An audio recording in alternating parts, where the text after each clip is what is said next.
come through Rikers Island the first time, September 1992. And I remember walking through the hallways with the new jacks. You know what I mean? We on the line going. I don't remember where we going. And I see this dude coming through with handcuffs on, being escorted by one of them captains and all that. And I was wondering to myself, like, why the fuck is he handcuffed? You know what I mean? I remember thinking that. I never forgot his face, none of that.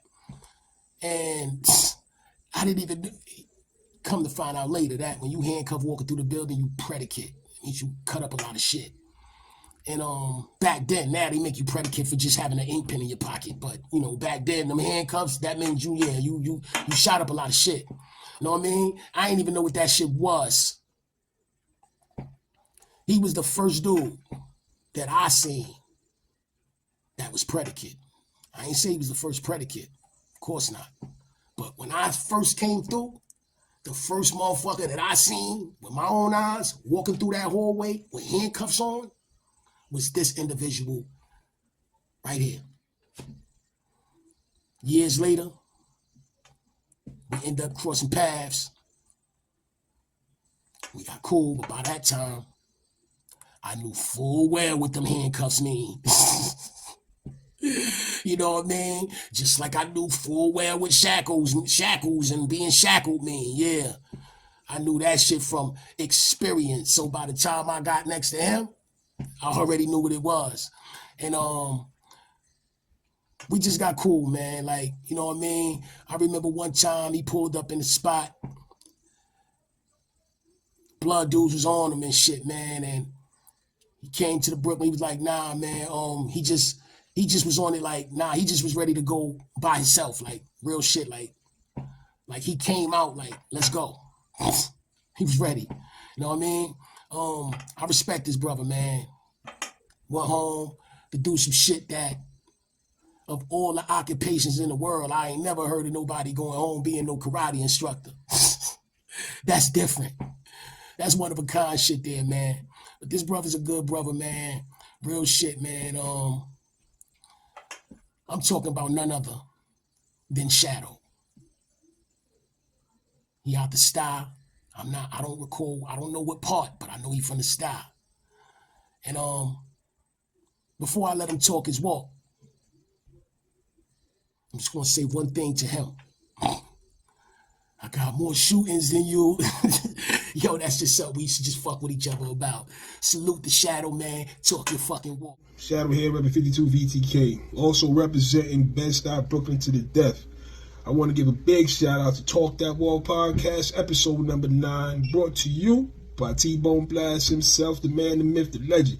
If you're not familiar with my brother, go check out his music, go check out his channel. He's an official brother, man. His music is official. Everything he do is official. He got the official Brooklyn stamp. That's an official Brooklynite right there.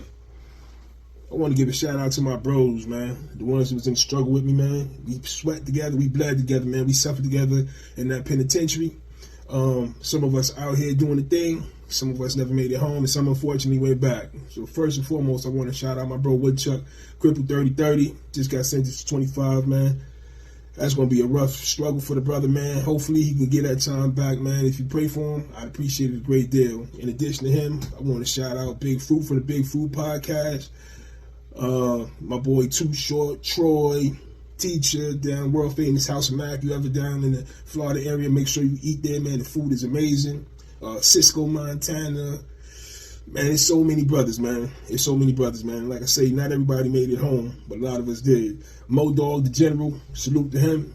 Germ, light-skinned Germ from the Bronx, salute to that brother too. Them my big bros right there. Big Belly Man, God bless the dad. Shushan, God bless the dad. Right? Like I said, it's a lot of brothers, man. We lost a lot, and some never made it home. But I want to give my shout out to all and my salute, man. More than that, my salute to all those brothers, man. Like I said, we sweat together, we bled together, we suffered together, man. So y'all here with me, man. We here, we still here, we doing it. So the bro T-Bone wanted me to talk a little bit about myself, right? Some of you may be aware, I'm a combat veteran of the New York State prison system. Did 25 years total, 24 straight. I did an additional year as a result of a violation I caught while home, obviously. Through the course of the initial 24 years, I got into my fair share of scrapes and scraps. And if you're interested in that at all, you can go to the Brother St. Laz's podcast. Shout out to St. Laz. I did a couple of interviews over there, and they go into detail, right? So, if you're interested in the combat side of this, or, how I got the experience, that's where you go to check it out. But that's not what we're talking about here today. Today what we're talking about is the positive, right? That was the therapeutic releasing of the negative. Now we're going to talk about the positive. Positively, since I've been home, I've started 2 businesses, both of which are reasonably successful. One is a demo business, right? I work as a subcontractor doing demolition on buildings. Sometimes entire buildings, other times maybe apartments in buildings, right? That pays pretty well, especially up here, because there's always a lot of construction going on up here. And I've got one of the best demo companies in the business up in this area. And the second thing is my risk assessment and consulting company, right? We offer consultation on personal protection and, like I said, risk that may be incurred from an individual, whether they need security around their house, where they place cameras and things of that nature, and if they need personal security, flying in or flying out or somewhere else, or if they need to know how to protect themselves, or they have individuals to work for them that they want to be able to better be equipped at protecting them. So we offer those services. And a lot of my experience for the demo stuff I kind of learned here since I've been home, right? But as far as the risk consulting and personal protection aspect of the second business, a lot of that came through the time that I did in prison, right? I fought a lot, right? Again, if you want to know about it, go check out St. Laz or ask people that was up top of me, right? I was young, I was stupid, I stayed in shit, and as a result of staying in shit, you always have to get into shit, right? I had training prior to going to prison. I continued training with various individuals I met throughout the course of my incarceration to enhance my skill set, and I constantly got to put it to use, and I was always learning. And in the course of doing that, when I came out here, I started realizing that people who teach or profess to teach martial arts really actually teach martial theory. They don't have an actual understanding of whether or not the things they teach work, because they've never had to actually use them in life or death situations. And that right there is always the mitigating factor. Just because I tell you something works doesn't necessarily mean it works, right?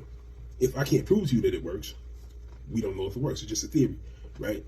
Everything that I teach, I know works, because it allowed me to get from 24 years of incarceration to the point where I can speak about it now, having been into different violent altercations, right? So I constantly got to see whether or not what I was doing worked, and how I could make it work better, and then how I could make it simple enough to teach it quickly and effectively, right? And I probably have more success with that side of my business than I have with the construction side of the business, is because people want to know how to protect themselves. Everybody has a desire. It is a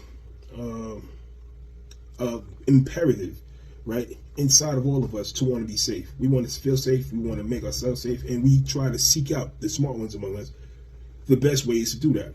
And so VTK, which is my thing, 52 VTK, is one of the best ways to do that, in my opinion. And I'm not just saying that because I'm biased. I'm saying it because I've taught at International Craft Camp, where I'm teaching to military, LEO, and civilians alike. I've taught seminars for military people. I've taught seminars for the LEO community. I've taught seminars for civilians. And everybody has always said that they feel the way I teach and what I'm teaching is so simple yet so effective that they wish they had it sooner.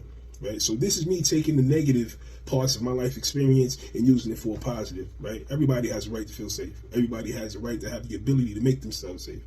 And I help to make people feel safe. And there's no better way to feel safe than having the confidence in your own ability to protect yourself and protect the people you care about. So this is only supposed to be a 6-minute video, and I don't want to run over time. So again, I want to thank T-Bone Blast for allowing me the opportunity to share this little bit with you all. I want to thank you all who tuned in for taking the time to listen. And I hope that, I hear from some of you in the future. And if you want to do any training, man, just look me up online on Facebook and Instagram. My name is 52 Ways to Strive, right? You have to actually spell it out, 52 Ways to Strive. And I offer online classes, and get at me, man. I'm available for seminars, private lessons, online classes. So stay safe, stay dangerous. T-Bone, thank you again for the opportunity. Salute to everybody. Harambe.